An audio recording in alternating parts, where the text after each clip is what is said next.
Pemirsa Komisi Etik Kepolisian hari ini akan menggelar sidang kode etik terhadap 6 anggota Polri yang diduga menjadi pengeroyok 2 debt kolektor di kawasan Kalibata, Jakarta Selatan.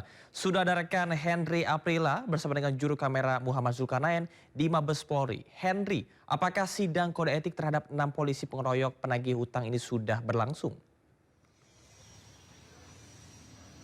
Ya baik Samar dan juga pemirsa, tentunya untuk hari ini di tempat kami melaporkan saat ini kami berada di divisi Humas Mabes Polri, di mana memang untuk hari ini digelarnya sidang etik untuk ke-6 tersangka anggota Polri yang merupakan tersangka dalam insiden pengeroyokan dan juga adanya korban jiwa. Dalam hal ini adalah Matel yang terjadi di Taman Makam, maksud kami di TPM Taman Makam Pahlawan Kalibata.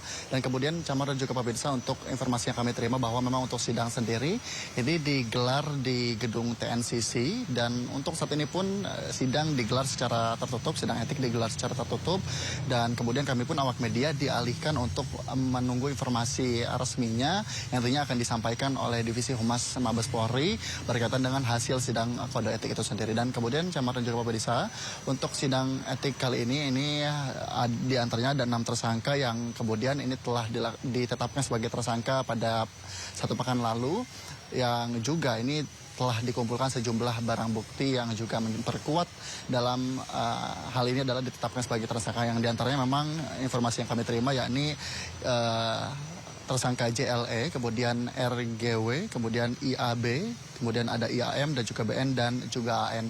Dan tentu dalam persidangan kali ini tentu yang diperkuat adalah penerapan etik merujuk pada pasal 13 ayat 1 PP nomor 1 tahun 2003 tentang pemberhentian anggota Polri, serta pasal 8 huruf C angka 1 dan pasal 13 huruf M Parpol nomor 7 tahun 2022 yang menegaskan larangan anggota Polri melakukan kekerasan dan kewajiban penaatan norma hukum. Dan tentunya Camar dan juga pemirsa, sampai sejauh ini kami belum menerima informasi resmi maupun pergerakan yang cukup berarti, karena kalau memang kami pantau di lokasi ini, tepatnya di gedung TNC sendiri, kami pun tidak diperkenankan untuk melakukan peliputan, bahkan juga melakukan pengambilan visual dan juga menanti hasil dari sidang itu sendiri, karena kami pun juga awak media menanti ataupun dialihkan ke gedung divisi Humas Mabes Polri. Dan tentunya juga untuk persidangan hari ini informasi yang kami terima telah dimulai pada pagi hari tadi dan dilakukan di gedung TNCC. Dan kami terus memantau dan mencari informasi terbaru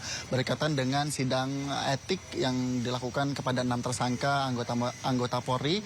Dalam hal ini adalah terkait dengan pengeroyokan yang juga mengakibatkan 2 Matel ini tewas. Sementara Camar, saya kembalikan ke Anda. Henry Aprila dan juru kamera Muhammad Zulkarnain telah melaporkan langsung dari Markas Besar Polri. Selamat bertugas kembali. Kita ke informasi lain, pemirsa. Petugas damkar mengevakuasi kaki seorang remaja yang terjebak lubang penutup gorong-gorong di Duren Sawit, Jakarta Timur. Dengan menggunakan mesin bor, tim Gulkarmat Jakarta Timur sektor Duren Sawit membobol penutup gorong-gorong untuk mengevakuasi kaki seorang remaja yang terjeblos. Menurut keterangan korban sedang mengobrol sambil berjalan dengan temannya di atas trotoar dengan gorong-gorong. Namun tidak sengaja, kakinya menginjak lubang penutup gorong-gorong hingga terjebak. Tidak butuh waktu lama, tugas damkar berhasil mengevakuasi kaki remaja tersebut.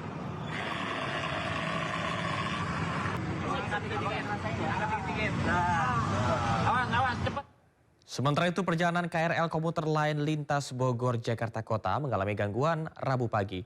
Gangguan akibat adanya pergantian wesel rel di jalur antara stasiun Bogor dan juga Cilebut. Inilah penumpang KRL yang membludak di stasiun Depok Baru imbas gangguan yang dialami oleh komuter lain lintas Bogor Jakarta Kota.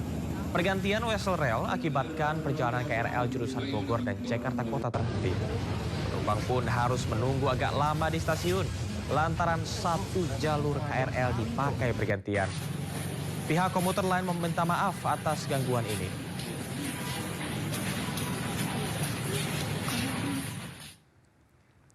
Tak lama kemudian, pihak komuter lain menginformasikan bahwa penggantian wesel di antara stasiun Bogor Cilebut telah selesai. Perjalanan KRL pun dapat dilayani secara normal meski masih ada pembatas kecepatan.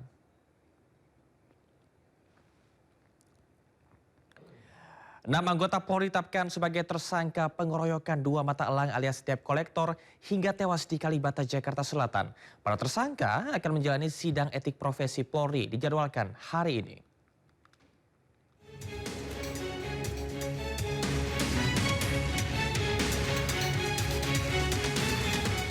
Enam anggota satuan Yanma Mabes Polri ditetapkan sebagai tersangka pengeroyokan hingga menyebabkan tewasnya 2 mata elang atau debt collector di Kalibata, Jakarta Selatan.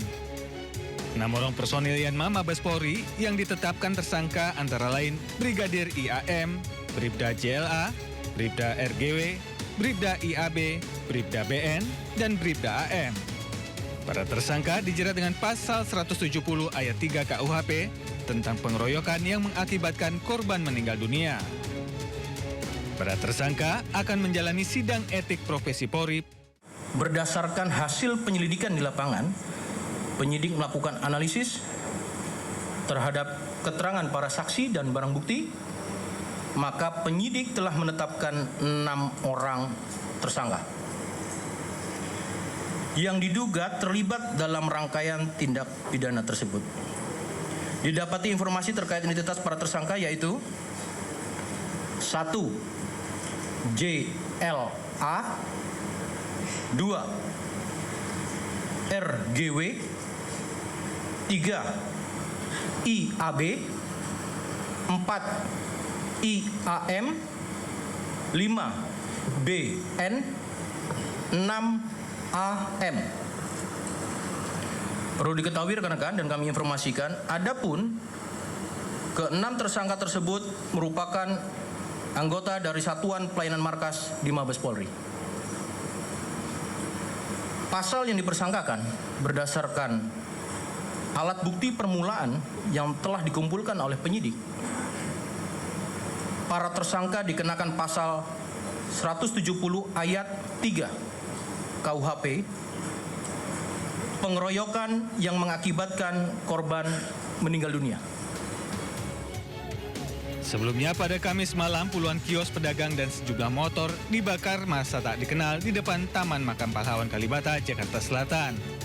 Aksi anarkis ini diduga kuat sebagai bentuk balas dendam rekan-rekan penagih utang yang marah usai 2 rekan mereka tewas dianiaya.